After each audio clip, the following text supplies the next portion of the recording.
چپکی ہوئی تصویر۔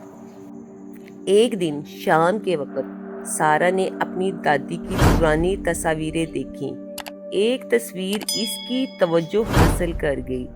اس میں ایک عورت تھی جس کی آنکھیں سیاہ مایوس کن تھیں۔ سارا نے سوچا یہ اس کی دادی کی کسی پرانی دوست کی تصویر ہوگی، لیکن جب اس نے تصویر کو غور سے دیکھا تو محسوس ہوا کہ عورت کی آنکھیں اس کے پیچھے دیکھ رہی ہیں۔ رات کو سارا نے خواب میں وہی عورت دیکھی۔ وہ اس کے پاس آئی اور سرگوشی کی، مجھے آزاد کرو۔ سارا نیند سے جاگ گئی، دل کی دھڑکنیں تیز ہو گئی۔ اس نے اپنی دادی سے پوچھا، لیکن دادی نے صرف یہ کہا، یہ ہماری خاندانی تاریخ کا ایک حصہ ہے، اس سے دور رہو۔ لیکن سارا کا تجسس بڑھتا گیا۔ اگلی رات اس نے تصویر کو اپنے کمرے میں لٹکا دیا۔ جیسے ہی رات ہوئی، سارا نے محسوس کیا کہ کمرے میں ہوا سرد ہو گئی ہے اور پھر سے خواب میں گئی۔ اس بار عورت اس کے قریب آئی۔ تم نے مجھے بلایا؟ وہ بولی۔ اب مجھے چھوڑ دو۔ سارا ڈر کے مارے جاگ گئی۔ اچانک اس نے اپنی آنکھیں بند کر لی۔ جب اس نے دوبارہ آنکھیں کھولی تو عورت اس کے سامنے کھڑی تھی، اس کی آنکھیں خالی اور خوفناک۔ سارا نے اپنی آنکھیں پھر بند کر لیں اور جب دوبارہ کھولیں تو عورت غائب ہو چکی تھی، لیکن تصویر میں وہ اب بھی مسکرا رہی تھی۔ اگلی صبح سارا نے دیکھا کہ عورت کی آنکھیں اب اس کی طرف نہیں دیکھ رہی تھیں۔ خوف کے عالم میں اس نے تصویر کو پھاڑنے کی کوشش کی، لیکن وہ چمکنے لگی۔ وہ رات سارا کبھی نہیں بھول پائی۔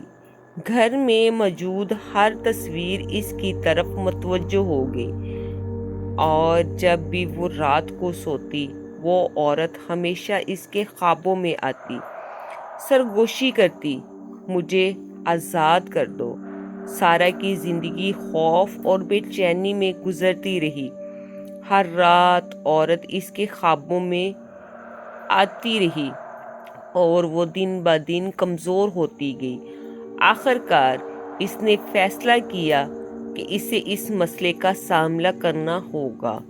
ایک رات سارا نے ہمت جمع کی اور اپنی دادی کے پاس گئی۔ اس نے دادی کو ساری کہانی سنائی اور اس عورت کی تصویر کے بارے میں بتایا۔ دادی نے گہری سانس لی اور کہا، وہ ہماری خاندانی روح ہے جسے اس کی تکلیف کی وجہ سے قید رکھا گیا، تمہیں اسے آزاد کرنا ہوگا۔ دادی نے سارا کو ایک قدیم کتبے کا بتایا جس میں ایک خاص منتر درج تھا۔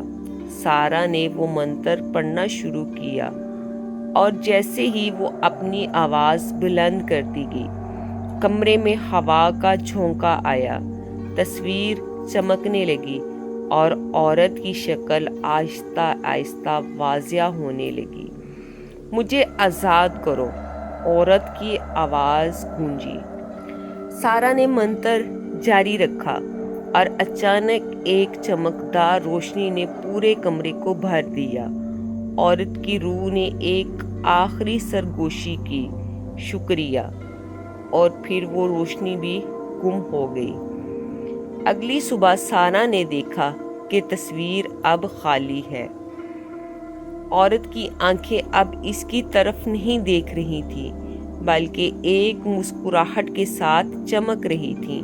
سارا نے سکون کا سانس لیا اور جان لیا کہ وہ اب آزاد ہو چکی ہے۔ اس رات سارا نے پہلی بار سکون سے سوئی اور خواب میں کوئی خوفناک سایہ نہیں آیا۔ وہ جانتی تھی اب اس کی زندگی میں ایک نیا آغاز ہوا ہے۔